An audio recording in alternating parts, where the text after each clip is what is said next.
नमस्कार साधकों, स्वागत है आपका हठ योग में। शिव योग क्या है, शिव योग साधना से मोक्ष की प्राप्ति, यह है भाग 2। तो चलिए शुरू करते हैं इसका भाग 2 वाला वीडियो। जो मनुष्य शिव पूजा रूप शिव योग से विमुख रहता है वह निश्चय ही पशु कहलाता है और वह संसार चक्र में जनन मरण आदि से भ्रमण या परिभ्रमण करता रहता है। अंत योगो बहियोगो द्विविधम तच्चिवार्चनम मुखम चाभ्यंतरी पूजा स च ब्रह्मर्चनोदिता। अर्थात शिव पूजा के 2 प्रकार है, एक अंतः पूजा और दूसरी बहिर्पूजा। इन दोनों में अंत पूजा ही मुख्य है और सूक्ष्म है।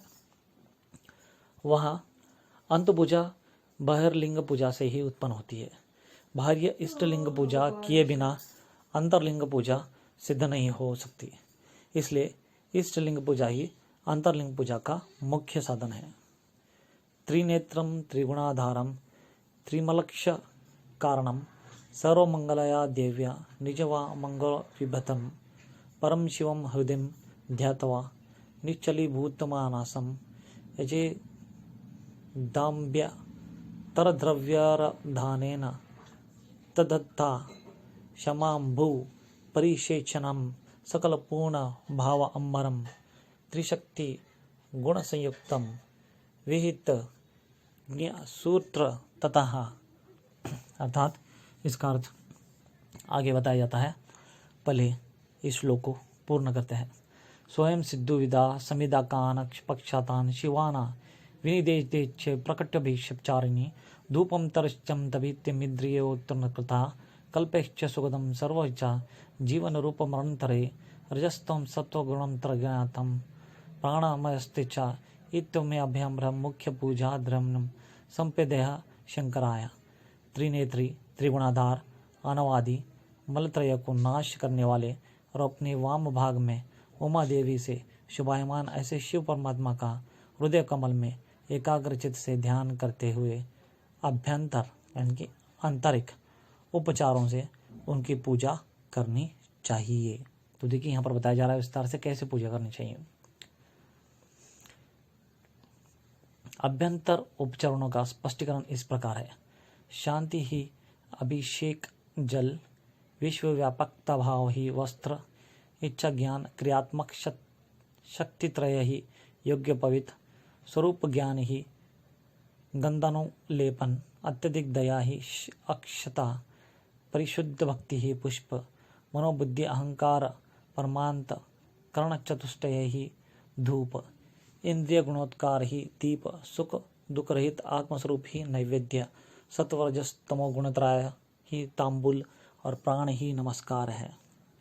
इस प्रकार अभ्यंतरोपचारों से शिव परमात्मा का पूजन करना चाहिए। यही अभ्यंतर और आंतरिक पूजा है, शिव पूजा। शिव योग साधकों को शिव योग ही साध्य है और हठ योग तो साधना मात्र है। हठ योग बाह्य और आंतर अष्टांगों से युक्त है।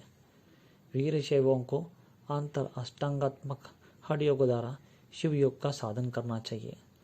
यम नियम गुणश्च खात्म शुद्धि विधाय स्ववशी विविध पीठरेव भूत्वा स्थिरात्मा असुनीय मज्जलेन स्थाप्य द्वीपलिंगम प्रकटित चतुरंगम भार्य मेत द्विदानम।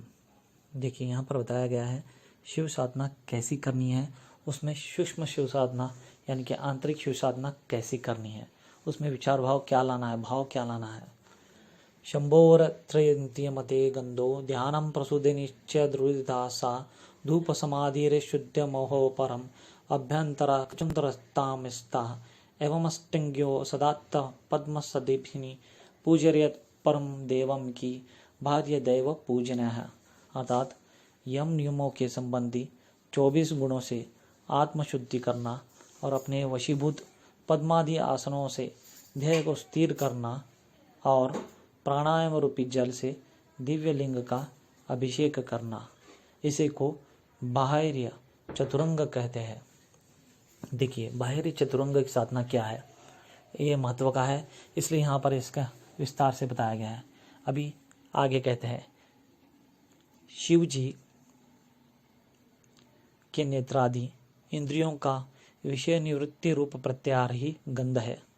उस इंद्रिय निवृत्ति से अंतर्मुख हुए मन में जो शिव ध्यान किया जाता है वही पुष्प है।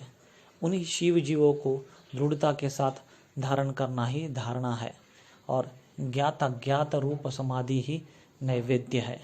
इसी को अभ्यंतर चतुरंग कहते हैं। देखिए, अभ्यंतर पूजा, अभ्यंतर योग किसे कहते हैं यहाँ पर विस्तार से बताया गया है।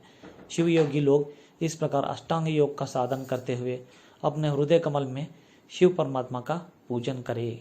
देखिए, शिव योगी या शिव भक्त कैसे पूजन करना चाहिए, कैसे शिव साधना करना चाहिए, यहाँ पर विस्तार से बताया गया। उसे चाह से समझे और करे, नहीं समझा तो मुझे पूछे।